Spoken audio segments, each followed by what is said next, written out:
औज़ुबिल्लाहि मिनश्शैतानिर्रजीम बिस्मिल्लाहिर्रहमानिर्रहीम।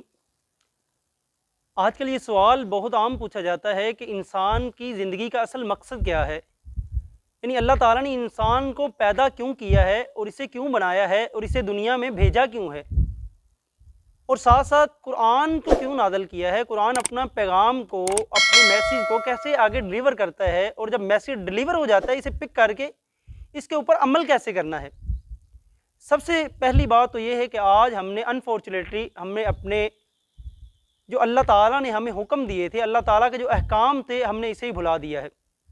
अब इमेजिन करें कि इंसान को वो सारी नेमतों का पता है जो अल्लाह ताला ने उन्हें दी हैं, इसे वो अकाउंट भी नहीं कर सकता। अल्लाह ताला की इतनी नेमतें हैं, लेकिन इन नेमतों का हम इस्तेमाल भी करते हैं, इन नेमतों को अपनी ज़िंदगी के अंदर लेकर भी आते हैं, इससे ज़िंदगी हम गुजारते भी हैं, बड़ा बड़ा अच्छा टाइम स्पेंड कर जाते हैं, लेकिन इन नेमतों का कभी हमने नहीं सोचा कि अल्लाह ताला ने हमें दी क्यों है।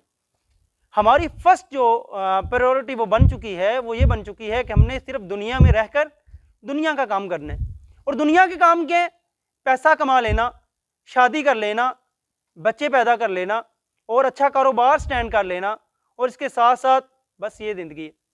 और कुछ यार सज्जनों के साथ टाइम स्पेंड करके हंसी खुशी इसी दुनिया में जैसे आए थे वैसे खाली आ चले जाना है। लेकिन अगर मकसद की तरफ देखा जाए, मेन इंसान का मकसद क्या है, तो अल्लाह ताला फरमाते हैं वमा खलक़तुल जिन्न वल इंसा इल्ला लियअबुदून, कि अल्लाह ताला का बंदों को जो मैसेज है, मेन जो मकसद है, फर्स्ट प्रायोरिटी जो बंदे की है वो ये है कि अल्लाह ताला फरमाते हैं वमा खलक़तुल जिन्न वल इंसा इल्ला लियअबुदून, कि ए लोगों, ए जिन और ए इंसानों, तुम्हें बनाने का मकसद सिर्फ और सिर्फ यही है कि तुम दुनिया में जाकर मेरी इबादत करो, मेरे सामने सजदा रेज हो जाओ। और सजदा रेज होने का ये नहीं मतलब कि सारा सारा दिन मस्जिद में आकर एक टांग के ऊपर खड़े होकर कुछ चिल्ले काटो, मेरी सारा दिन इबादत करते रहो, ऐसा अल्लाह ताला ने कहा ही नहीं है।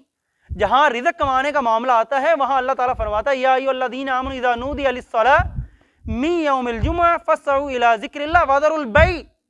और अल्लाह ताला साथ फरमाते हैं वल्लाहु खैरुर राज़िकीन इन्नल्लाहु हुर्रज़्ज़ाक़ु ज़ुल क़ुव्वतिल मतीन।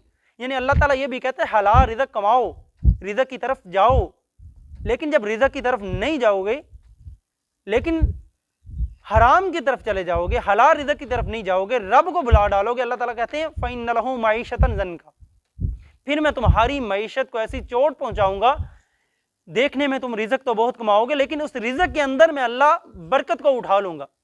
यानी हरकत बहुत करोगे, आप इमेजिन कर रहे होंगे मैंने इतना कमाया है लेकिन मैं इसे सेव नहीं कर सका, मैंने इतना कमाया है मेरा कुछ बनता ही नहीं है, मैं इसे इन्वेस्ट नहीं कर सकता।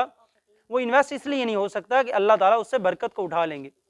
अल्लाह ताला से दुआ करते हैं कि अल्लाह ताला हमें ज़िंदगी में जो हमारा जो सही गोल है, जिसे अल्लाह ताला ने हमें उस गोल को जो अचीव करने के लिए अल्लाह ताला ने जो चीज़ें हमें दी हैं, कुरान की शक्ल में, रसूलुल्लाह के फरमान की शक्ल में, अहदीस की शक्ल में, और इसके अलावा बहुत सारी ऐसी बातें हैं जो अल्लाह ताला के अहकाम में शामिल होती हैं, इस गोल को हमें